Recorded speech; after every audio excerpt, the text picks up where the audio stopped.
This podcast is for entertainment purposes only and does not substitute for professional medical advice. Please seek a medical professional or healthcare provider if you're seeking any medical advice, diagnosis, or treatment. Thanks, everyone.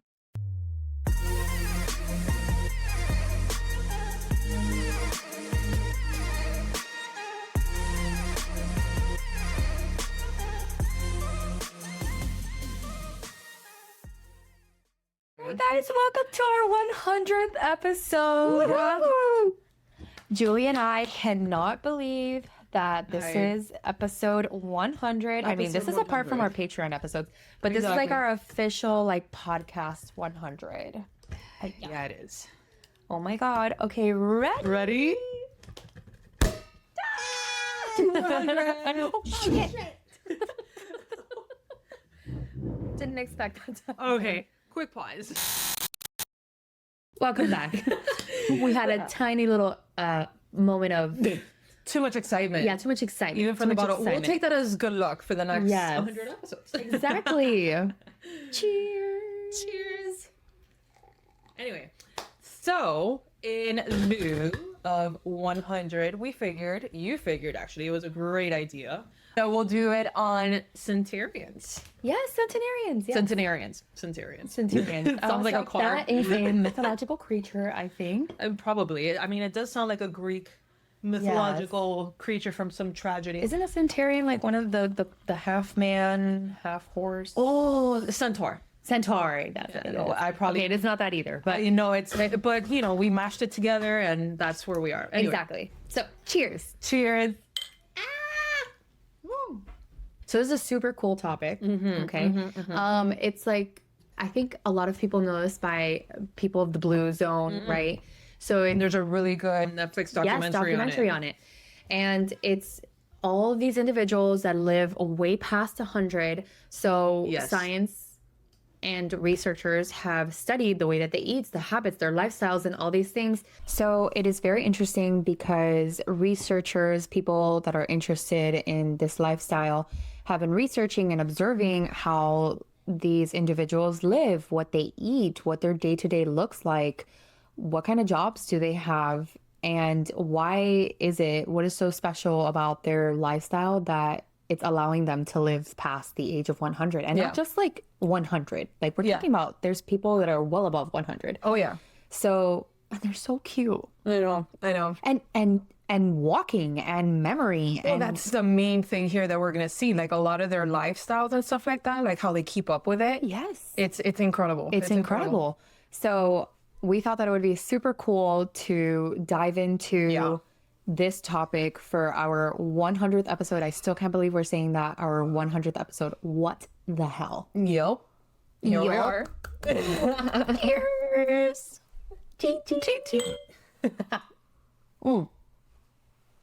All right, Julz, let's kick it off. Or are you going to do a history? We're doing a history, right? Well, yeah. Of course. I mean, it's Centenarians. Yes. Okay, so let's just start off. Centenarians. Centenarians, not centaurs. Centenarians. Okay, so today we're diving into the world of centenarians. Oh, my Lord. Oh my God. Soy un desastre. Jesus, what is wrong with me? It wouldn't be a funny Guys, today episode. I thought that I had Bell's palsy. Check out our previous episode. Well, it'll be actually our future episode that we recorded before this one. We're all over the place today, guys. Yeah. Jeez, what is going on? But anyways. But she doesn't have Bell's palsy. I do not have Bell's palsy. I do not. Thank God. I think it was like a makeup mishap. Or the lighting. And the lighting. I don't know. I was freaking out. I know. There was a moment where she even agreed that my eye looked weird. on camera. But it wasn't my crazy eyebrow. Y'all know my crazy eyebrow. It was this eye. It looked droopy. Yeah, but it was really weird. I think it had to do with the grid because Descript, we love you, whatever, all that stuff. But there's a lot of updates that happened overnight, and part of the technical problems has been me trying to figure out all of these things. Yeah. And then one of them was that they gave us the ability to see like a grid. So we see if we're off center. Yeah, so we had it on for that. But I think that grid messed with you. Yeah, I think the grid messed with me. Because it divided my face, and obviously you're not going to have a totally symmetrical face. Yeah. Okay. Yes, you should have symmetry, but it's not always perfect symmetry. Right. And there's So- also camera distortions as well. Exactly. You know, like And the grid cut like my face, and I don't know why I had a total freak out about this one eye to the point where I was shaking in my boots. you went far. I went into far. that. I was about to call up my boyfriend and say we're going to the hospital. Well, you did, and you I had did a mini actually. consult with. I did. I had a mini consult. Mario's lucky I haven't consulted him yet. Well, we could call it Mario. Mario, Come here.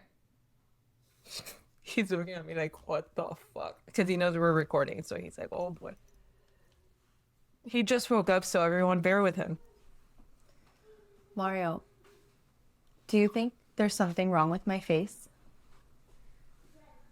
She thinks that one eye is droopier than the other.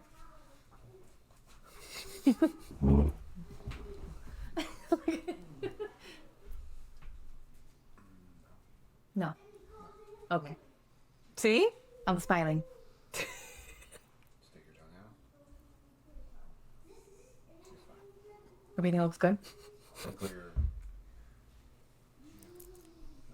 Okay. No Bell's palsy. No Bell's palsy. Okay, no, but like for real, Mario, asked Julia, I thought that I had a Bell's palsy earlier today. She called Mike and everything. Yes. You're lucky I didn't wake you up. Yeah, it was really close to that. Yeah. Oh, fuck, what happened? Yeah, you're She lucky I didn't wanted, wake you she up. wanted to go to the ER. She was about to go to the ER. No, I seriously thought I had a. I was not. Yes, You're not. yes. Don't. No, you for real. saw it too. For I sure. had like a droopy eye, but it was only. I just saw it. I noticed it on the camera. Yeah. And then when I couldn't see looked it at in myself person. on my phone, I felt like it was still droopy. And then I went to the bathroom, and it was better. So then I thought that it was just like one eye's makeup, maybe the lighting here or something. And then I didn't see it again. But I swear I thought I had a droopy eyelid. Probably just a twitch, man. Did you sleep right? No, but I did have a stressful day yesterday. That's fine. I get twitches here in the eye when I stress. Yeah, I was so scary. I really thought that I had a Bell's palsy. Well, yeah, honestly, for the Bell's palsy, it's nothing. You just gotta Wait it out, but yeah, I'd rather not have a Bell's palsy. could do a course of steroids, but doesn't matter. I think I'm gonna be okay. Thanks. I appreciate the consult. But I look symmetrical. Symmetrical. Okay. Pretty much. I mean, I know that it's not completely symmetrical, but Bernie, stop. that's like a normal thing. Like no one's face is completely symmetrical, but it's not a Bell's palsy. Okay, cool. Usually there's some sort of history. But I swear it was so obvious on the camera. Look, I'll put the grid. Let's see if you can put, well, no, show them the clip. Do we have the clip from before? I would have to go to, maybe I have it. I don't remember. Okay, let me But look, see. Okay, look at the grid. there it is. It's the fucking grid. It's the grid. Tell me that this eye doesn't look like it's She's droopier. saying this eye. It's an optical illusion. It's just the grid. Yeah, it's the grid. Tell me though that it doesn't look like that though. There, yes. Yes, right? There, yes. But when I'm looking at you straight ahead, I told you, when you're not there. seeing you outside of the camera, there's nothing. So I think the Take the grid off. grid, take the grid off and watch, you're not gonna watch. I Or know, in a just like- square. No, yeah. So here you won't, can't you wouldn't tell. see it, but when there, you go yes. here, You see it's an optical There we because go. it divides the plane. oh, it was crazy. I really started freaking out. She really did. I had a freak out. Thank you, sir, for. Thank you, sir. Back to our episode. It has now three opinions of three different individuals. I do not, in fact, have Bell's palsy. I just have asymmetry which- in my face. Two which are family medicine, so they know what they're, this is- Yeah, for sure. For sure. That was pretty much, if you would have gone to DR, you would have seen him or one of his colleagues. Yeah. So that was it right there. That was it. Yeah, exactly. Exactly. Okay, so what is for anyone, trying to just see what the hell a centenarian is, if you've never heard that word before, a centenarian is simply someone who has reached the age of 100 or more, okay? If you hit 110, you earn an even rarer title, which is called a super centenarian. Yes. Super Love it. Centenarians are extremely rare, about 722,000 in the world as of 2024, but their numbers are growing. So, for example, roughly 90,000 Americans were 100 plus in 2021. only 0.03% of the population. So even though that sounds like a large number, it actually is a very small percentage. For example, roughly 90,000 Americans were 100 plus in 2021, and that is expected to quadruple by 2054. I love it. Wow. I love it. You know, I have mixed feelings on that. I don't know if I want to get to 100, to be honest with you. I kind of do. Like, if I'm healthy, like the Yes, Greeks yes, or the I know what Italian, you like mean. I know what you these mean. people that We're gonna not be talking about like the 100 that you're like on a bed. Yeah, exactly. take me out. Yeah, same. Same. Bolus, I'm ready. morphine, Yeah, out. I'm ready. But if it's like this, how we're going to talk about these amazing...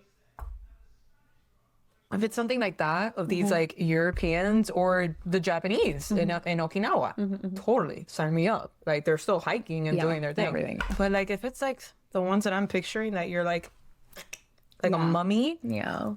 I'm out. Yeah, I know Anyway. what you mean. Now, today, about 3/4 of the U.S. centenarians are women, All right. and this is a trend that's actually seen worldwide. Oh my God, but stop. In that Netflix documentary, there's Yeah. like a little viejito. Yeah, yeah. In like, I think like an Italian town or something. Yeah, Greek or Italian, because it was Sardinia. I think it's Sardinia. Yeah. Yeah. Yeah, But anyways, scientists have really loved studying centenarians because they are the most successful human aging model that we can have and study and observe and interview. So in other words, they've managed to outlive most age-related disease and disabilities. In fact, research finds many centenarians have compressed morbidity, meaning that they remain healthy into a very old age and only suffer illnesses very late, if at all. So one study notes about 15% of centenarians are escapers who reach 100 with no major diseases. That's incredible. And most others are delayers, not falling ill until later. So this makes centenarian models of healthy aging, and they show us the upper limits of what the human body can actually do, which is crazy. It's insane. I mean, I totally understand like why you want to study these individuals, because it's like, how the hell did you do it? Yeah, Like, you know, and with so many things. with Yeah. everything, just like no diabetes, no blood pressure problems, it. no nothing, but Cancers, that there's like yeah, an innumerable amount of them, and you're able to escape all that. It's incredible. So what's the biology of this extreme longevity, right? So what's going on under the hood of these 100-year-olds? Both genes and lifestyles play roles in this, but lifestyle kind of wins the bigger one here. Twin studies estimate that only about 20 to 30% of lifespan is determined by genetics, meaning around 70 to 80% is shaped by your environment, diet, habits, and sometimes just luck, honestly. In other words, you don't need a mystery immortality gene to reach 100. However, some genetic factors do show up more often in centenarians. Okay. This is going to be a word for me, okay? Yeah. I don't condone this, but this could be a drinking game for you. Proceed with caution. That's all I got to say. For example, certain versions of genes involved in cell repair and metabolism are enriched by very old people. in very old, In very old people. not by. in. Old people. Yeah, I know. I don't even Better know. metabolism, Yeah, exactly. cell repair. A spell, yeah. Anyway, but these are only small pieces of this puzzle, okay? So often centenarians even carry common risk alleles for disease and simply just buffer them out better. Remarkably, a review estimates heritability of extreme longevity at about 25 to 30%, meaning that 70 to 75% of what keeps these people alive is just non-genetic, meaning that it's attributed then to like diet, exercise, stress, etc. I mean, imagine that. If you're like sitting in an island, you're like Sardinia, you're drinking wine, I mean, your stress levels are pretty good, man. Yeah, I know. At least mine would be right now. Just having that thought was like,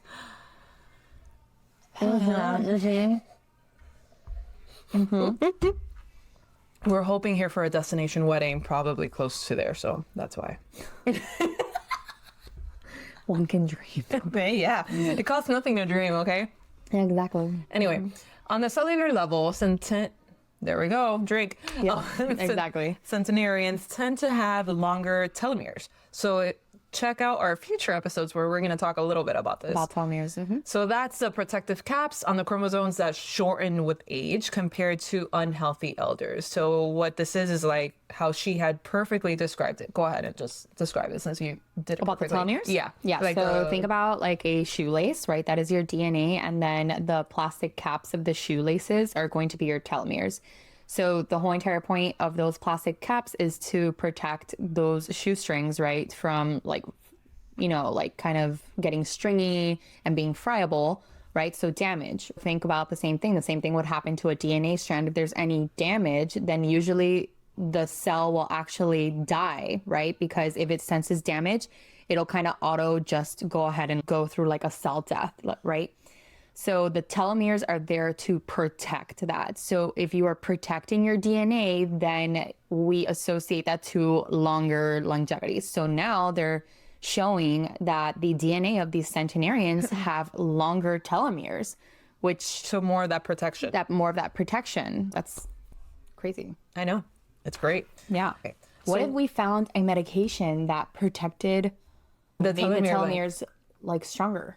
Yeah, or even maybe like just protect their length. Yeah, their because it's length. really like the Exactly. length. Yes, because over time, I mean, this is back to biology. Yeah. Over time, your telomeres start shortening, right? Because every single time that your DNA replicates and replicates and replicates, the telomere gets shorter and shorter and shorter and shorter. So that's what we associate to aging. It's like that decrease of the telomere length. So that's why you start seeing these age-related diseases or age-related changes.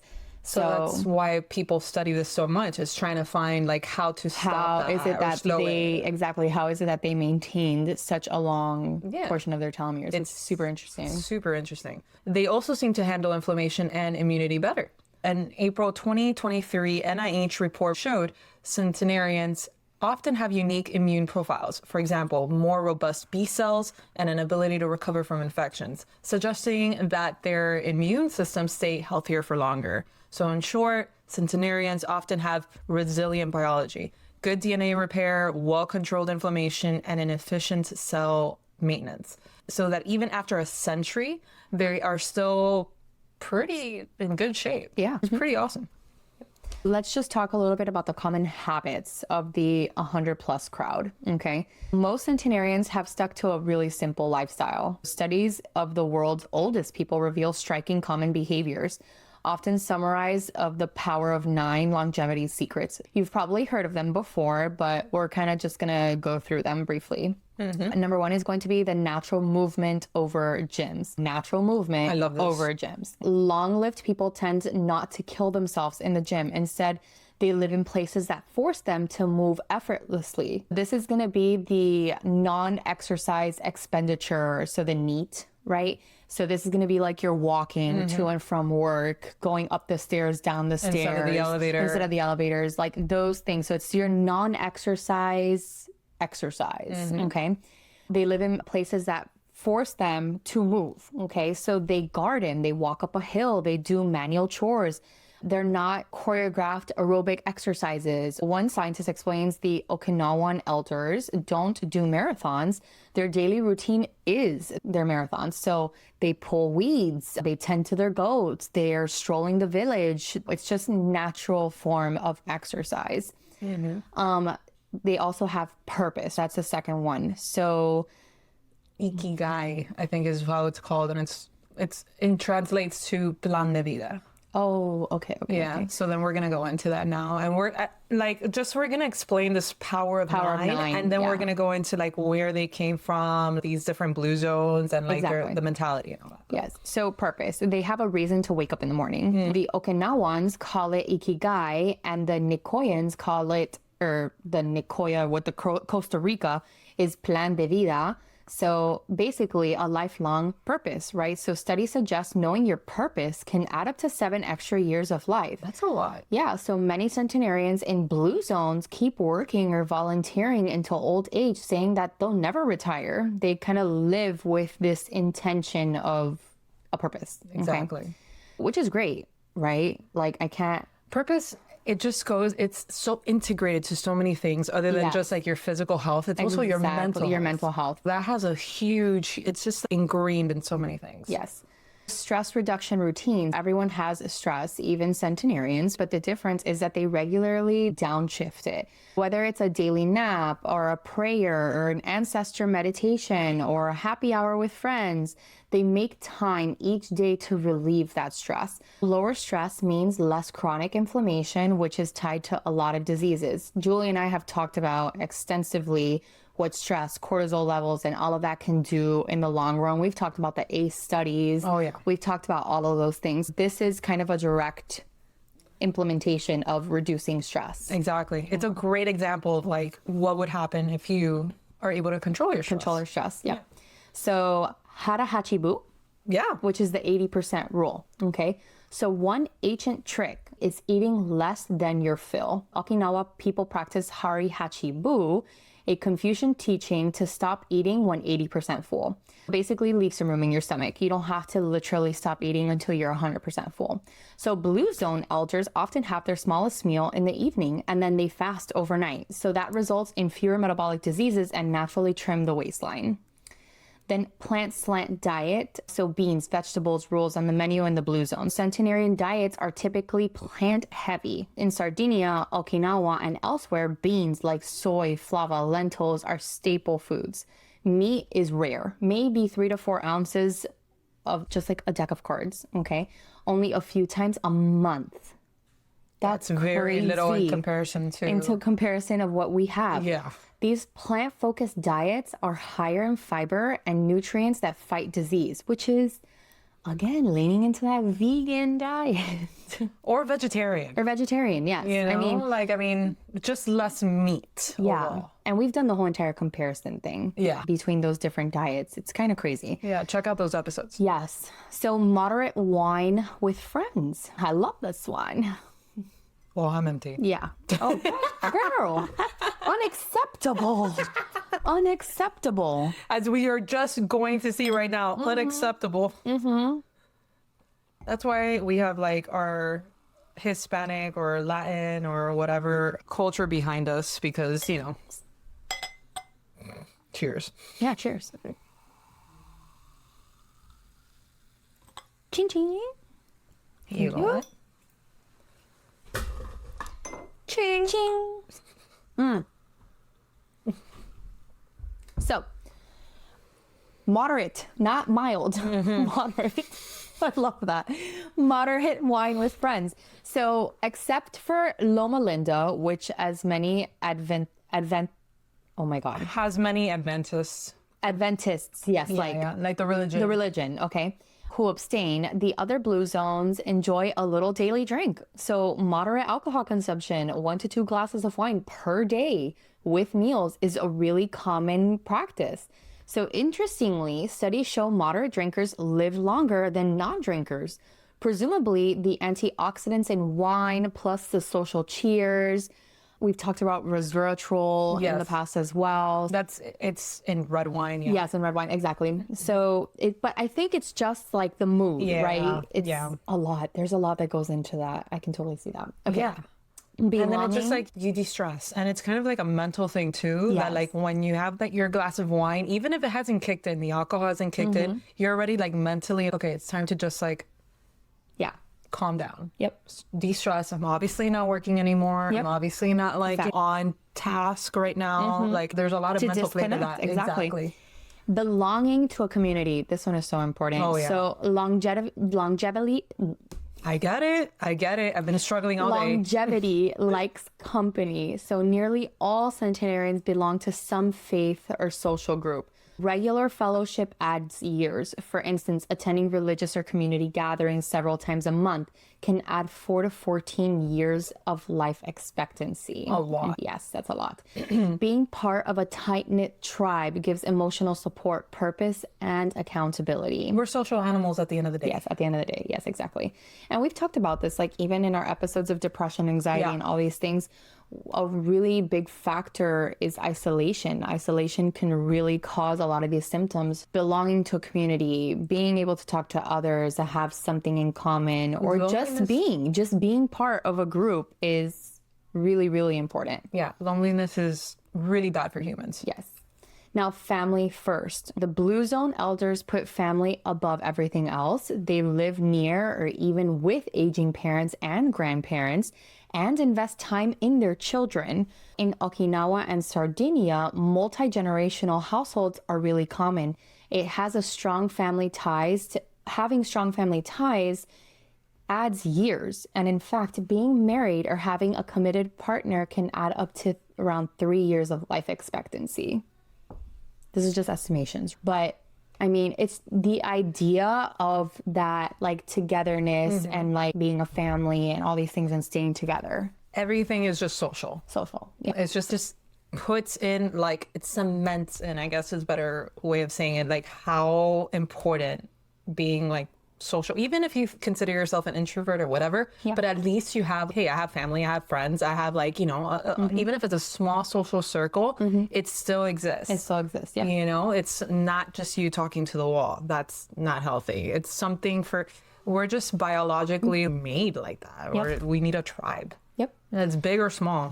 Big or small, but it's your tribe. Exactly. So then the last one is going to be right social circles. So long life is contagious. So people in these religions choose to have friends who encourage the same healthy behavior. So Okinawans form lifelong moais. I hope I'm saying that right. Yeah. So groups of 5 or more friends, okay, for mutual support. So social research. So the Framingham study, Framingham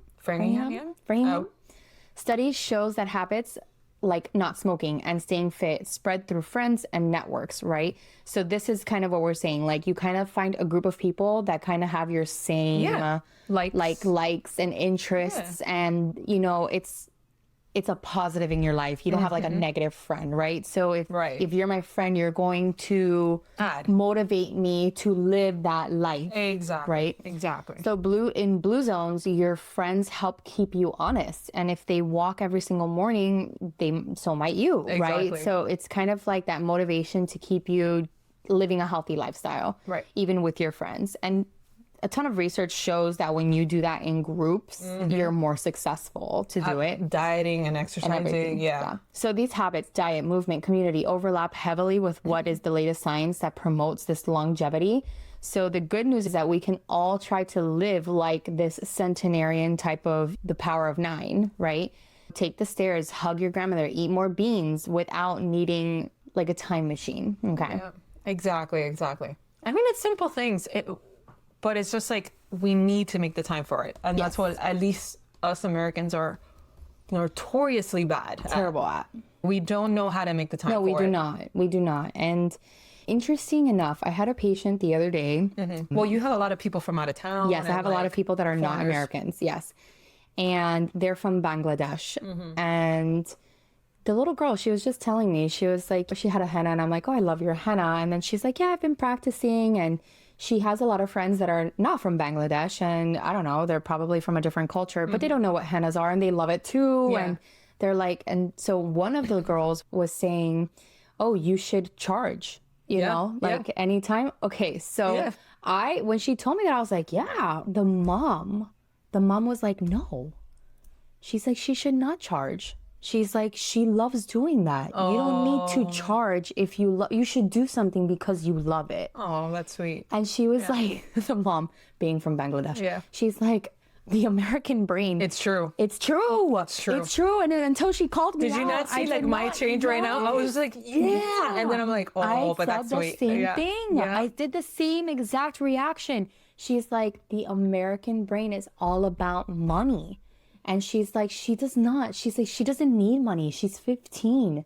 She's like, her friends do it, and if she loves her friends and she loves the henna, she should just do it for her friend out of her heart. She doesn't need money from that. And when she said that, I was like, you're so right. She does not need money. Yeah. And it's like, and it's just a way of thinking. Because really, like, out of henna tattoos, henna designs, you're going to go ahead and make a couple of bucks, but is that really going to be like your career? Probably not. So why are you going to like sacrifice like the love that you have for it? Yeah. Yeah, that totally makes sense. So it's all like, you know, it's so crazy how different cultures program you to thinking of like, oh yeah, like let's do this. No. And she was like, no, you don't need to do that. If you love doing something, you should be happy to do it for other people. And I was just like, damn. I was like, I am in that mentality. But then I think to myself, but we're programmed like that to think like that. Yeah. Isn't that crazy? 100. We both. Tell me if you guys agree. I literally just did it on camera. I'm like, I know. And then I was like, oh. No, I literally felt stupid. The Bangladesh mom was telling me, she's like, no, don't tell her that. And I was like, you're right. I should not tell her that. She should do it because she loves it. Exactly. You're like, I'm going to start telling myself that. Yes. I get it.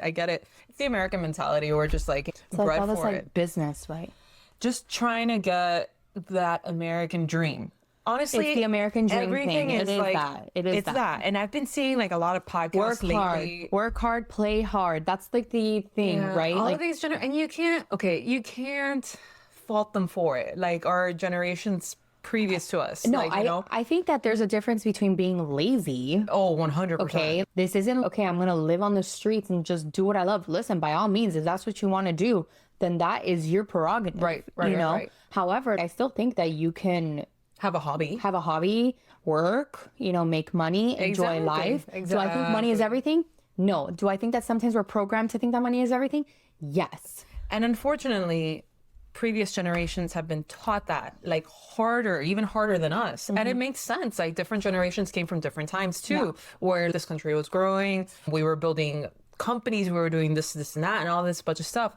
But now we're in this different time frame right now, and at least in the US, that we're like, we're all burning out. Yeah.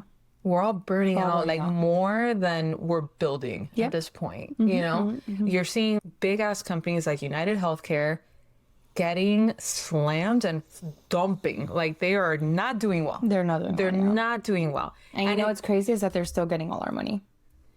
Let's see, because they're getting attacked by all sides. So you're just seeing like big companies that back then are, you know, parents, grandparents and all that they were building, but then now it's changed into something that wasn't what they built, and it's just changed into this whole big thing, and they're getting attacked by all sides. Things are changing. And like us millennials are like in this weird generational like place right now that it's very strange. We came from like a time that there was no internet.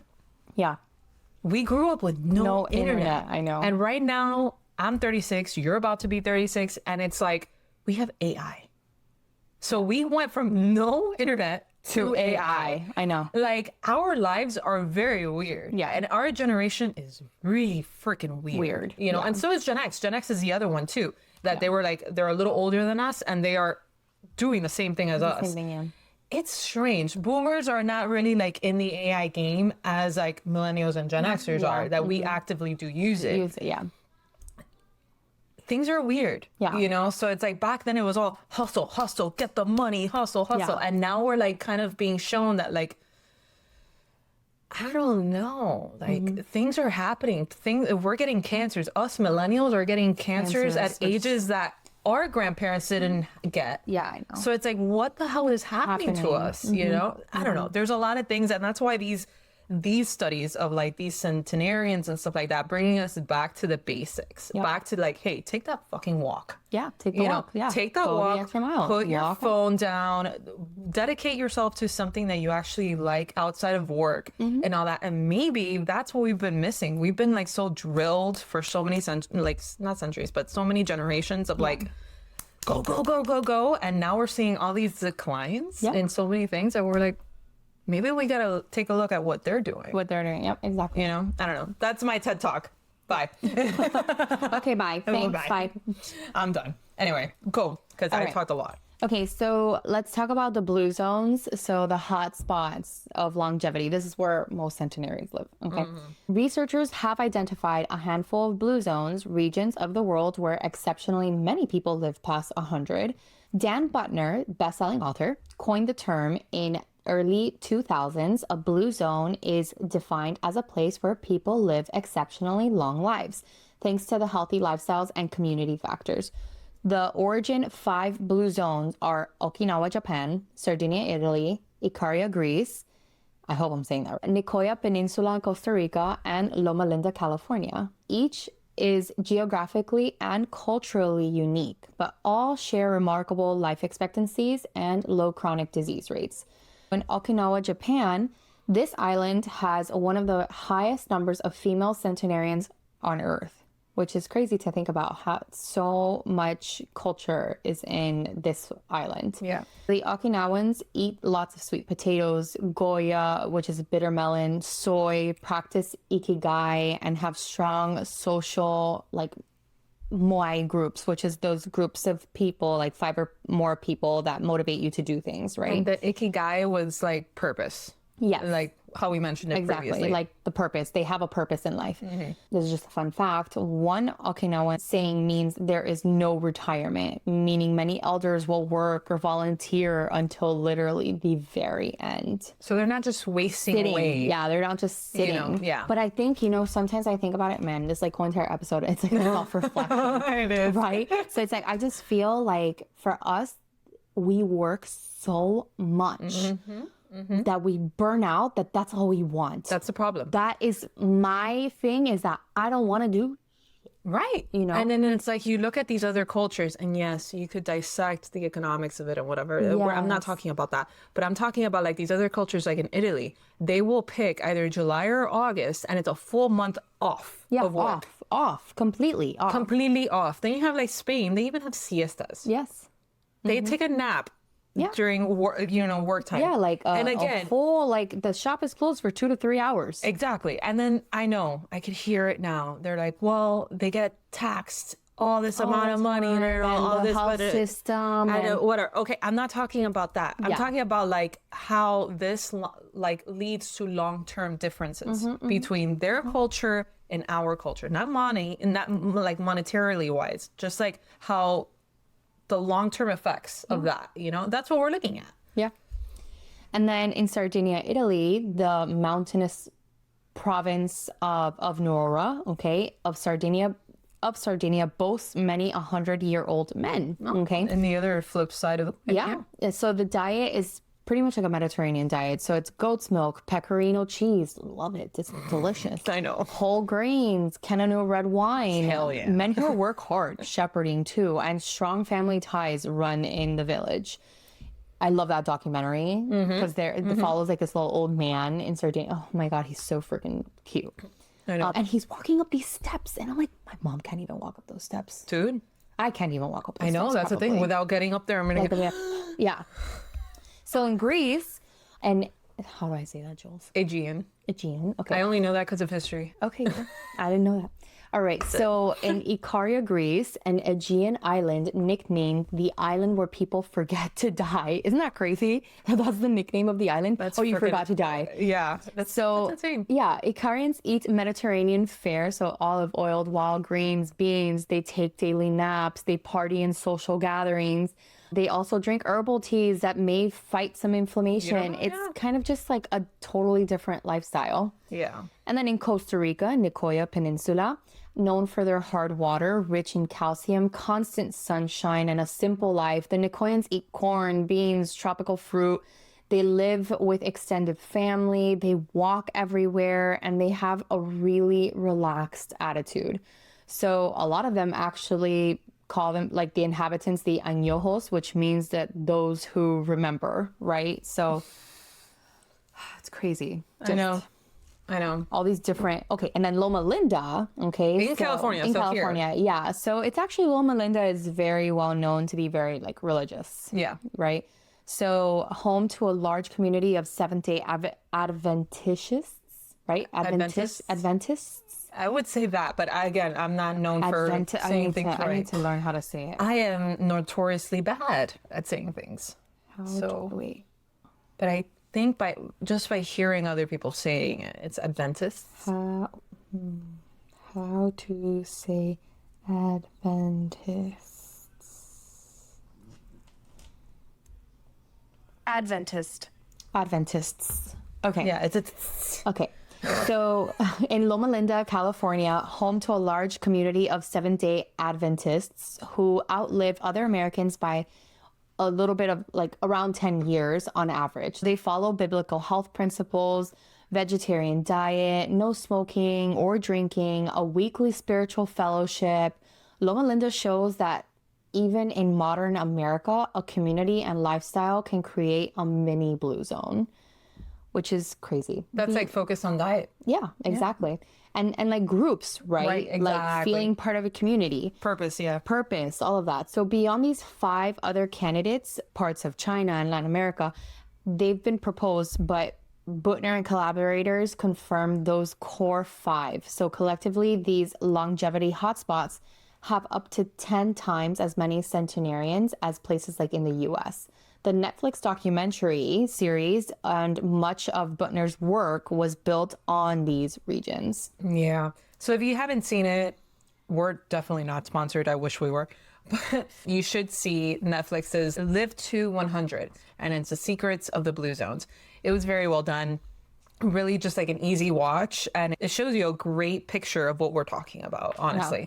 So in late 2023, Dan Buettner released this documentary. It's just taking us inside the lives of these blue zone elders. He traveled through these 5 regions, which is Okinawa, Sardinia, I think it's Ikaria, right? Ikaria, yeah. Nicoya, Loma, Linda. And then he's just talking to these centenarians about their lifestyles. So what did it reveal? It just turns out that these blue zones has their own unique secrets. And these are the common ones, right? So for example, the 5 that they all shared was that they have a plant-based diet, frequent natural exercise, and a strong family or like community bond. So Buettner himself says that the core secret they have to offer us is not at all what you think. Instead of new age pills, it's simple, just like simplicity, honestly. Eat plants, move naturally, and stay connected. A reviewer notes that the series emphasizes 4 big ideas. That's positive outlook, moving naturally, eating wisely, and then again, that social connection. The series is filled with warm scenes of elders gardening, church potlucks, and like hearty soups, enough to make you want to like do like something. All of that, yeah. Something along those lines of like a vegetable, like something or another. Anyway, so one cool takeaway is that watching the series reminded many viewers that the things that make a long, healthy life are the same things that make life worth living. Honestly. In other words, sustainable, healthy habits beat exotic supplements. If Blue Zone centenarians can do it, we can certainly borrow a page, enjoy that glass of wine, of course, with good company, chew like on some like beans or lentils or whatever, and just like hug those people around you, like that, those special loved ones of yours, you know. So again, it's like going back to that simplicity. I know. It's great. Instead of taking like all these freaking supplements and doing all these crazy things, sometimes it's just fixing a little bit of your life. Yeah. You know, and like what I had said earlier of like just reminding yourself to take a minute for yourself. Yeah. Because we're so ingrained of like And disconnect. Exactly. Right? Even So if it's just for the smallest minute, just remind yourself that you gotta take care of yourself too. You know? Yep. All right, so some fun and bizarre centenarian facts. As promised, we were going to give some fun facts. We always give some fun facts in all our shows. And these centenarian ones are good. Yeah. Okay, so some of their personal secrets to longevity are downright alarming. Yeah, exactly. I'll make you question it. Yeah, just a little bit. So, all right, hot springs and sumo. So in Masazo Nonaka of Japan, I hope I said that right, was crowned the world's oldest man at 112 years old. 112. Wow. 112. 112. Yeah. Just getting to your 90s is like. Yeah. I know, seriously. So in the morning, he'd read the newspaper and fed himself breakfast. Okay.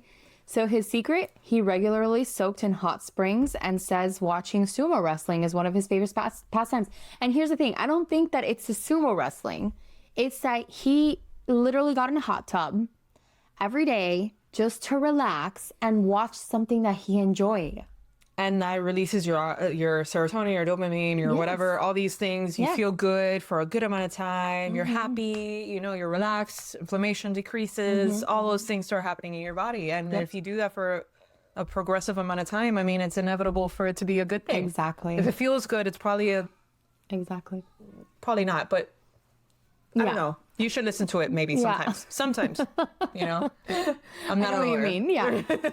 All right. So humor and chocolate. Jean Calment of France holds the record for the oldest person ever at 122 years of age.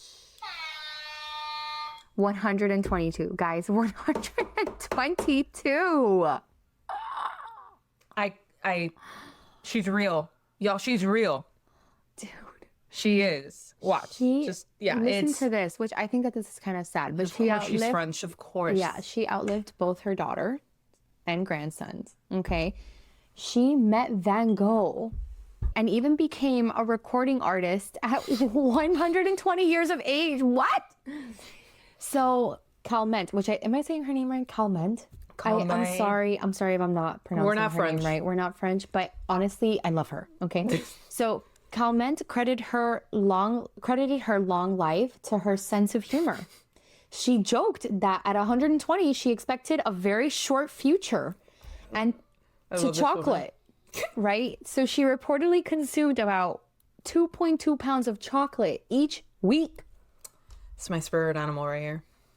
She's my spirit animal. That's crazy. I adore her. Dark chocolate?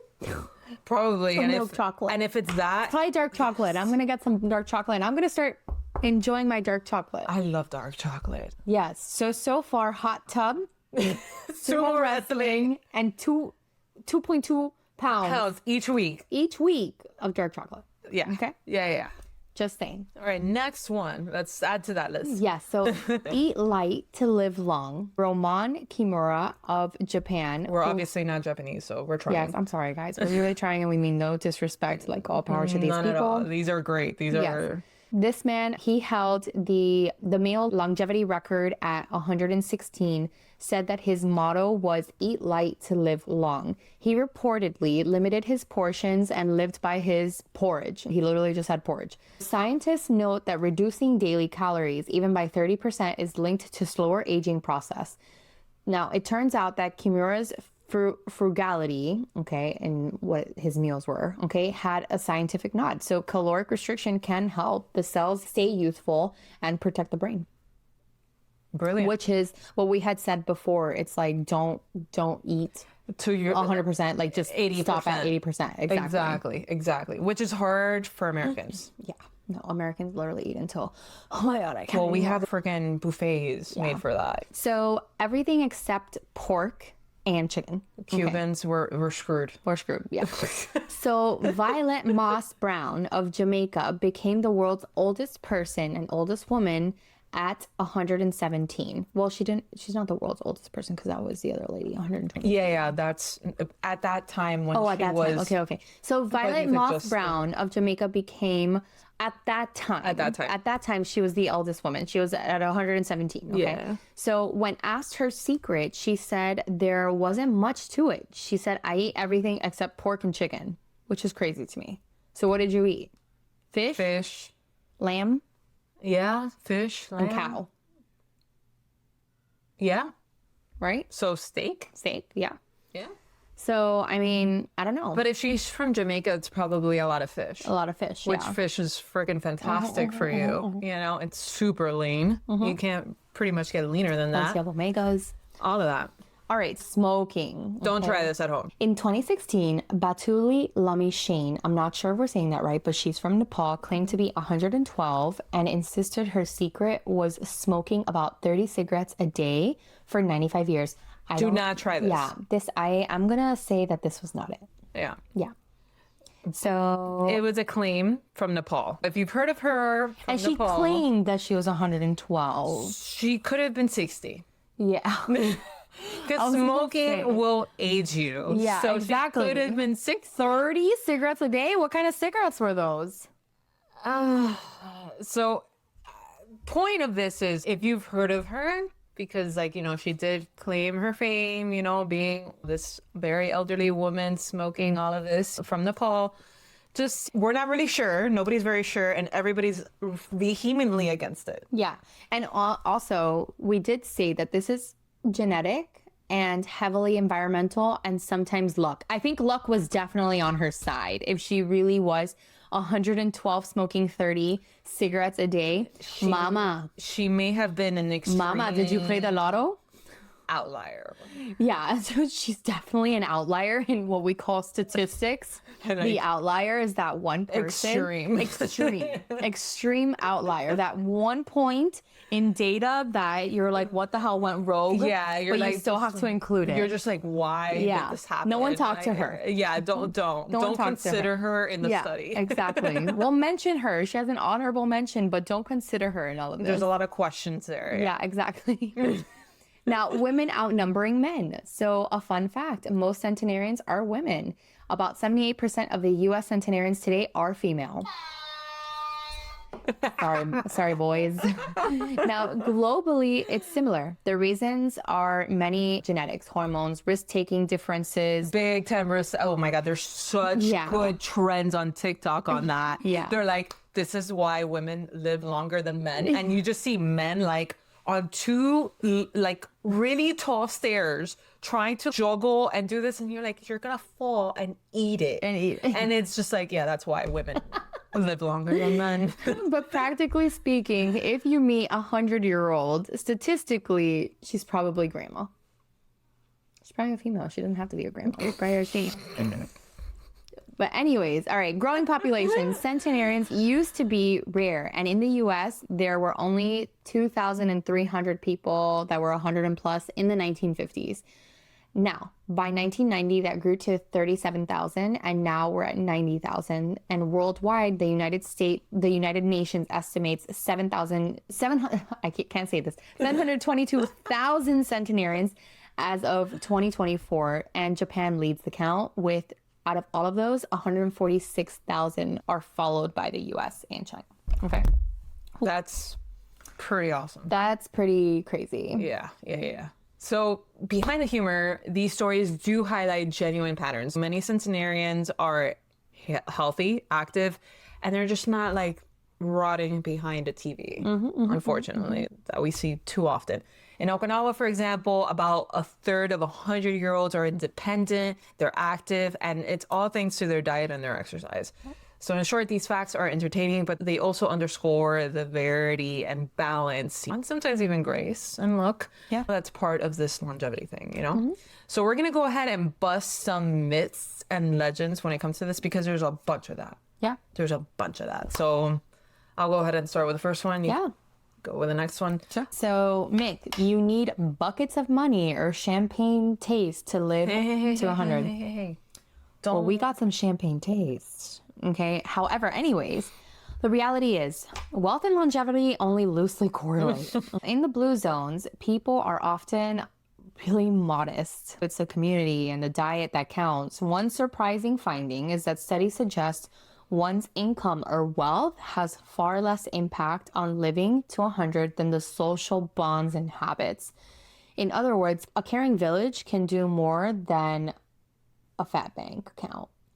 And this, I actually believe, because how many people that are rich, that have everything that they could possibly buy, but they say that money cannot buy happiness. At the end, when they're like in their later years, they're alone. They're alone, and they say that. Yeah. They say that all the time. They feel like they don't have a purpose, that they don't know. Or they'll go back and they're like, I would go back and like do things differently or whatever. And that's one of the things that I think, going back to those generational things, I think that us millennials seeing that from our boomer grandparents and whatnot, we're learning those things from them, you know, of like how they were all like, go, go, go, work, work, work, work, work. And then now they're like, I don't know. Yeah. Maybe I would have done something different. Like we hear that all the friggin' time. And then vice versa. I think so. I agree with you definitely, because I feel like all of our like my grandpa and my parents now, they're like, you have to work, you have to work, you have to work. And then and that's the mentality that we grew up with. If we do not work,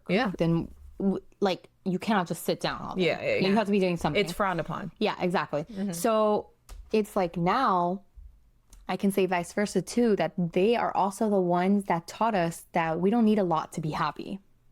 Yep. Because you and I talk about all the time those Motel 6s that we used to stay at for Disney. And but that's the thing. That's the contradictory thing about it. That they're always like, go, go, go. You gotta so that hustle, you gotta don't go. have to- You gotta go, go, go. So And you don't have to live this, but then you're kind of like, but then we'll be fine. But then us looking back at it and we're like, some of our best memories were there. So it's like, you don't need. I want to hear everyone's comments about that. I know. Like at least for us, in our past episodes, we've talked about that. Like how we've gone to really shady hotels or motels like in Orlando. Exactly. And we're all just like, okay, well, and it's memories we still carry. Yeah. Yeah. I know. Those are the things that matter at the end of the day. These things. I need more. More. More. Because more is more. That's like the only time that I'll say more is more. Yeah. Yes. I saw a cardinal. You saw a cardinal. That's so came by. That's cool. awesome. It was a girl. That's very timely. A girl? How do you know it's a girl? I taught him because the girls are brown and the boys are the bright red ones. Oh my God, you're so cute. What? You're so cute teaching him that. Thank you. I try. Like I'm trying to teach him how to garden. Yeah. And do all those things, you know. can you Yesterday teach we got Hara? some. Yeah, of course. Bring her by. We have a garden bed now. Oh my God, I'm trying to stop. do the Wait a whole- minute. What? You need to show me because I want to start a garden bed. You clearly have not seen my TikToks. But wait. No, I'm telling you, I haven't been on socials in a really long time. I've been on Pinterest manifesting my wedding, my Tuscan wedding. Okay. That's what I've been doing. We're both manifesting that together for you. Yeah, exactly. No, but tell me, I want to see your garden bed. Yes, please remind me before you leave. We're done because we have a little garden bed and everything, and I'm teaching him how to like do that because they've been doing that at school. So then I want So to. you want to keep doing? Okay, I like it. Yeah. Anyway, so next myth: get ready for Emor to walk in. Yes. I saw the cardinal eating in the floor. Oh, okay. Yeah, because I put some seeds there to attract them to the bird feeding. Thank you. Love you. Okay. All right. Love you. Okay, bye. Next myth, get ready for a rocking chair life. All 100-year-olds are frail and bedridden. Nope. Not it. So reality, many centenarians remain surprisingly fit and sharp. They walk, garden, and even dance. There are some videos. And check out that. Stop. I love that. So cute. It's so freaking cute. For example, Okinawans often avoid chairs, forcing them to stand and squat all day, which is great exercise. Yeah. That's actually crazy. Avoiding chairs. Avoid chairs. I'm going to start avoiding chairs. I'm like, no, take out the desk. Not gonna sit. Nope. Not gonna I'm not fucking gonna sit. No. Which is like, it's funny because now us Americans are getting those new like desks Desks that are standing, so you could walk or you could just stand or whatever. I love that. I don't know where I'm gonna stick it, but that would be nice. Yeah. Anyway, of course, everyone slows down with age, but it's not true that turning 100 means you just are gonna lie in bed, which was my first mentality. Remember, I'm like, I don't want to be 100 if I'm just gonna be like. Yeah, I know. So in fact, a large fraction of centenarians stay independent and even make it to their 90s with vigor. And it's that last decade where they usually will slow down. But before that, like you imagine in your 90s, you're still doing all these Yeah, things? and then at 100 is when you start to slow down. Okay. When here in the U.S., It's like at the other way 70, around. you're starting to slow down. Big time. You're starting having mental decline. You're starting to have all these other like either Alzheimer's, dementia, Parkinson's, and diabetes, hypertension. Yeah. All the things start manifesting hard at that time. And then here they're like, oh, maybe at 100.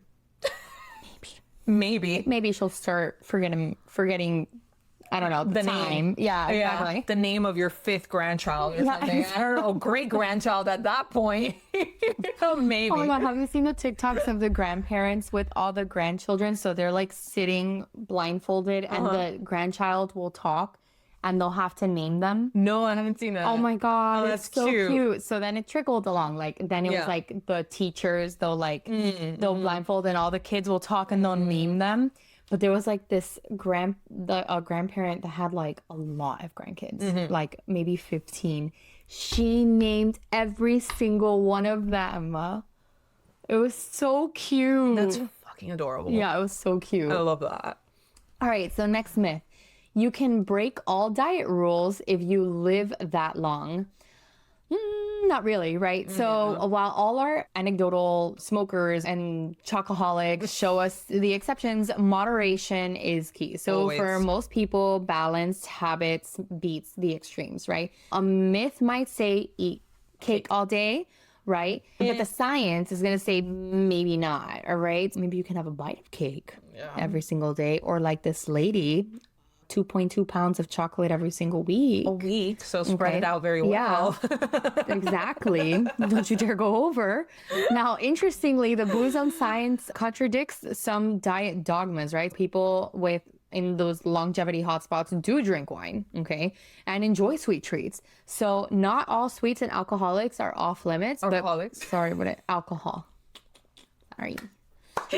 So not all sweets and alcohol are off limits, but it's portion and context that matters, okay? On the flip side, the emphasis on plants and portion control is actually really real. You learn something new every day. What? 3 to 4 ounces a month? That's my one serving of a meal. Exactly. I was going to say that. That's one dinner. That's crazy. Is that really real? Yeah, I mean, that's what I saw. Yeah. They're more plant focused. Yeah. But that's like heavy plant focus. I know. Like that's like Ikigai. But again, I wonder if that's just red meat or is that every type of meat, like fish, whatever. Because I mean, if you think about it, like So for those of you watching on YouTube, I don't know what happened. I wish I knew. Unfortunately, according to our software people, it's that we need better hardware, of which I already took care of thanks to a secret sponsor, of which we are super grateful for. So hopefully this will never happen again due to us finally having the actual software that we needed from the get-go. 100 episodes in, that's spitting. But anyway, here's the rest of the episode. It's going to look different, but you could still finish it at least and hear what we have to say for the ending of this episode. And thanks for bearing with us, and thanks for supporting us and for being there. We really, really can't thank you enough. If you think about it, like the Greeks, Costa Ricans, Sardinia. Costa Ricans are very fish and also like natural lifestyle. So that's what I'm saying. Yeah. Like it could be like, at least by what I know, even when we lived in Grenada, it was heavily fish and like shrimp and lobster, like all those things that's like easier to find than cow. Cow, we had to, for beef, it was imported from like Argentina or something like that. It was like super expensive. So we had chicken because they would raise a chicken. But cheaper than chicken in Grenada was fish. Like mahi-mahi and whatever. So maybe that has something to do with it too. Yeah. Anyway, so next myth, you can fix aging with a pill or potion. No. I'm going to just say no. Despite miraculous claims, there is no magic bullet, at least not yet. Yeah. Supplements and snake oils. However, tune into our next episode next week and we'll talk about the Vital trial with vitamin D and omegas. We're not saying that it's going to cure it, but it can help. Help, maybe. Yeah, exactly. But centenarians didn't live centuries on pills. And that's like the main thing of why they're so interesting. Yeah. Cue and my dog's barking. They're barking at the cardinals. Probably.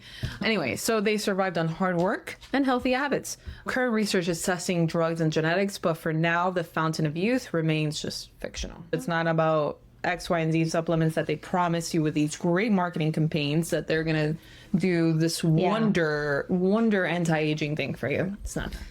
All right, so last myth. All old people get senile and they just wait around. That's what Julie and I are afraid of, but this is not what happens. They've been green, or at least what we're learning about the blue zones. Yeah. So cognitive decline is not a guaranteed fate. Many centenarians stay mentally sharp. In fact, centenarians can delay neurological aging. Some centenarian studies suggest that brains show slower methylation aging. Methylation is a whole entire other topic. But basically, when you have damage, that's when you have methylation, right? So the more methylation, the more damage, the more aging. This is saying that centenarians suggest slower methylation, so slower damage, okay? Now, social engagement and a sense of purpose, so not just sitting alone, seem to protect the mind. The lesson, keep puzzling, chatting, and living. Your brain will thank you. Doing what we're meant to do, which is all of those things. Bottom line, don't believe the half-truths about getting old. As one 104-year-old commented, aging means you get a new hobby, counting birthdays. Yeah. Isn't that awesome? Exactly. Like an awesome way to look at it. Yeah. So it actually means that you could choose your health destiny. Yeah. So Buhner's work shows that 70 to 80% of longevity is in your hands, not just your grandparents' genes. Yeah. So you could do it. All right. So everyone's probably like, I wonder who the oldest person ever. I wondered. That's why I'm like, who holds the title? Yeah, this was this French lady that we talked about, Jeanne Calment. I think I'm saying it right. She was born in 1875, and died in 1997 at the ripe age of 122 years and 164 days. So, 122 and a half. Basically. Yeah. That's like living in 3 centuries. Okay. By comparison, the second oldest verified person was 119, and very few have crossed 115. So Calment smoked cigarrillos till the age of 117. She's French, of course she is. Yes. Told great jokes and had above average longevity in her family. Many skeptics have poked holes in her story, even suggesting a daughter might have assumed her identity. But the evidence, census records, photos, witnesses overwhelmingly support that she actually was in fact 122 years old and did live that lifespan. For now, Jeanne Calment remains the human record holder of longest person to ever live. And just bonus fact, the current oldest living people are around 116 or so. So for example, as of 2025, a Brazilian woman was recognized at 116, but they still have a long way to go to beat Jeanne. 122. That's wow. That's crazy. Yeah. So a little bit to end it off on the latest research on all of this, science is not sitting on its heels just because Calmet broke the record. In fact, longevity research is booming because everybody wants to live forever. You can. Yep. So here is some of the newest developments there. Immunity and aging. In 2023, NIH funded studies compared centenarians' immune cells to younger people's.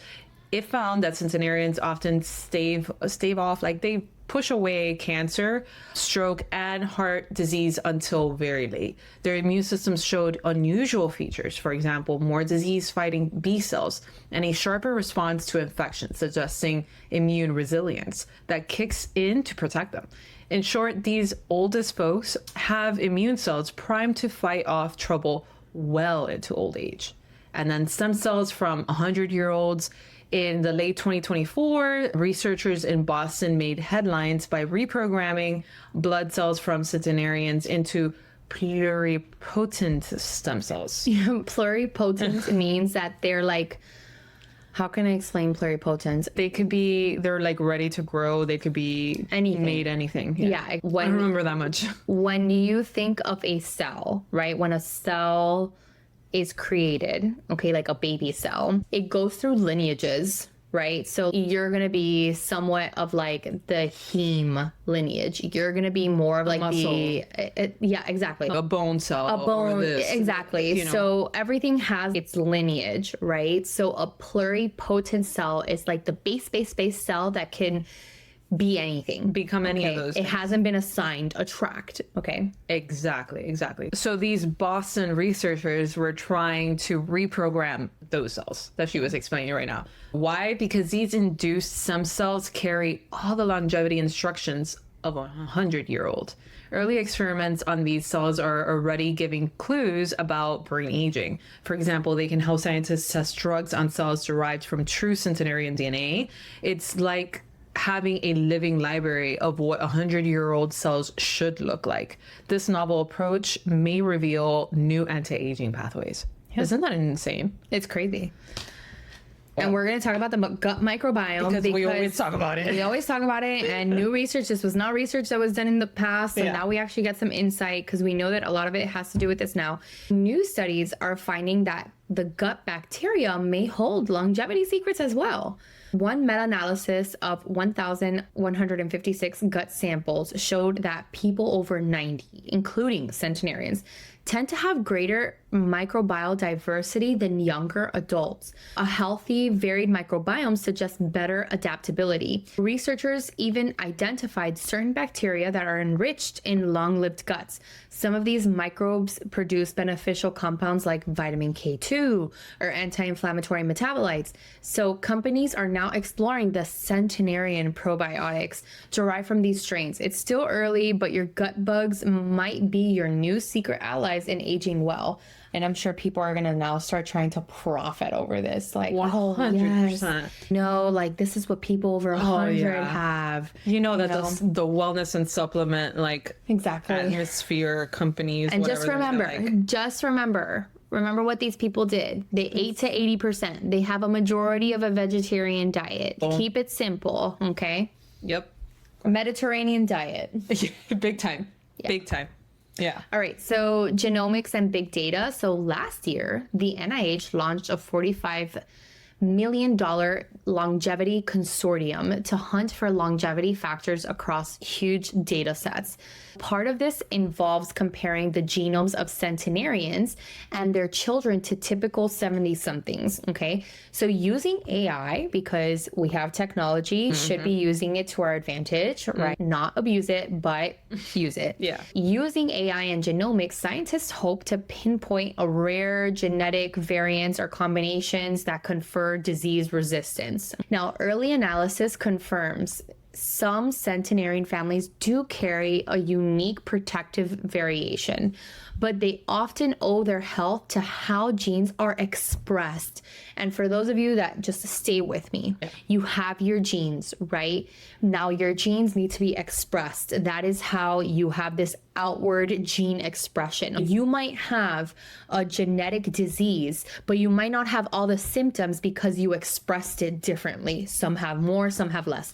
That is the best way that I can explain it. However, this is saying that epigenetics are environmental influences that may change the way you express your genes. I hope that I'm making sense with that. No, okay. How genes are expressed, epigenetics, and to life experiences. That is what this is saying, that yes, they had these like genes, however, that it was actually the way that the genes were expressed. So it's not just like if you had a centenarian mom, you were most likely to be a centenarian because your mom lived over 100. Okay? Sure, yeah. So for example, centenarians delay age-related epigenetic changes, a kind of DNA wear and tear marker, and can pass that trait to their kids. Now they could pass it, but it doesn't mean that they're gonna experience it. Exactly. And this is everything with genetics. Like this is what I tell people, like my family has a ton of diabetes. Yeah. So what do I need to do? I need to take care of myself even more. Okay. So that I don't do that, because it just depends on how your genes are expressed. Exactly. All right, so the next one is calorie restriction and drugs. Ongoing trials, some supported by the National Institute of Aging, are testing whether cutting calories or using metabolic drugs can slow aging. For instance, adult volunteers who trimmed about 12% of their calories for 2 years showed signs of slowed aging on molecular clocks, okay? So eating less is affecting you on a DNA level. A 2023 Nature Aging study is where this came from. So we mentioned the Okinawan mantra, Hara Hachi Bu. Now, science backs it. Even modest calorie reduction can boost cellular health. Researchers are also trialing compounds like rapamycin, and senolytics to clear zombie cells, but those are early in their stages, okay? So there needs to be a lot more testing for that. Still, the theme holds. Lowering your metabolic wear and tear is proven, it's kind of like a proven route for your longevity. And then nutrition science. So beyond gut bugs, your gut microbiota, nutrition studies continue. The Okinawa Centenarian studies, which has been 50 years running already, confirms that Okinawan elders eat a low-calorie, high-vegetable diet. Lots of turukara, leafy greens, and soybeans. Similar findings emerge in Sardinia and in Ikaria. in Greece. And okay, so about olive oil, herbal teas, fish, and beans. A healthier diet is repeatedly shown to cut heart disease, diabetes, and dementia risk. Modern science is even isolating compounds like spermidine. Spermidine? Yeah. Spermidine? From Which is a wheat wheat germ, which is actually known to be very, very, very healthy. Or Resveratrol from wine. from red wine that might mimic some of these diets' effects through whole food patterns, and they are still very important and still reign as like supreme in this. Yeah. So all of these research threads, immunity, gut flora, DNA, nutrition, they're all converging to the bigger picture, which is aging is a malleable process. Okay. So we may not reach 122 like Miss Calme over there, or maybe we will, we don't know. But every year science peels back another layer of the aging onion. Okay.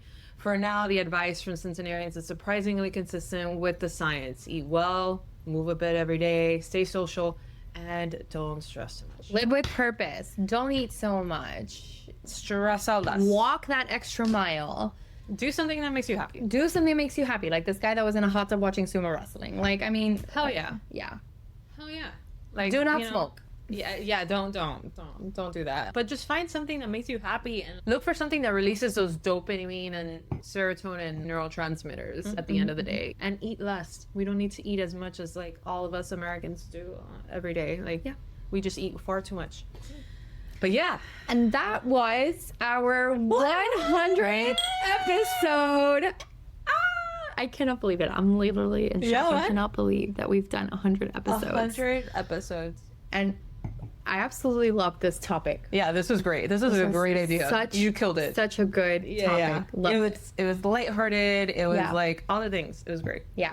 If you guys want a specific other episode, anything that you'd like to cover, anything that you just want some more information about, that you can listen super to break it down. Yeah, break it down, make it easy to understand. Please let us know. That's what we're here for. Yes. I mean, that's the whole basis of like our podcast is to get these like really intense sounding things and just talk about it in a regular conversation. Yeah, and like maybe put some humor into it because like we can't help but be like not serious. Yeah, exactly. We're not serious people at the end of the day. Like we just can't. But, I mean, you've heard us here. We make mistakes all the time. All the freaking time. Yeah, we're not perfect and we don't pretend to be. But anyways, I hope everyone enjoyed this episode as much as we did. Thanks for listening. Thank you for listening to us. You guys should celebrate also another milestone, listening 100 episodes. Yeah. You guys are the real ones. Yeah, exactly. Thank you guys so much for being there, for supporting us, for engaging with us, for everything. We wouldn't be doing what we're doing without you guys. And this is our purpose. Ikigai. It's our Ikigai. It's our plan de vida. Plan de vida. We find joy in this. Our purpose. Yeah, we find a lot of joy in this. This is very, very fun for us, and we love doing that. We love doing this and engaging with you guys and just making these things that we find very interesting for us, but breaking it down for more people to ask us questions about, learn about, like not have it be like something so taboo and so, oh my God, it's medicine. It's like, exactly. It's too hard to understand. No, that's not true. With the right questions and the right way of addressing it, anybody could understand these things. Exactly. So don't be scared of it. And thank you guys for everything. And keep doing everything you're doing for 100 more or more than that. And we'll see you on the next one. Cheers, Julz. Cheers. And cheers to you guys. Bye.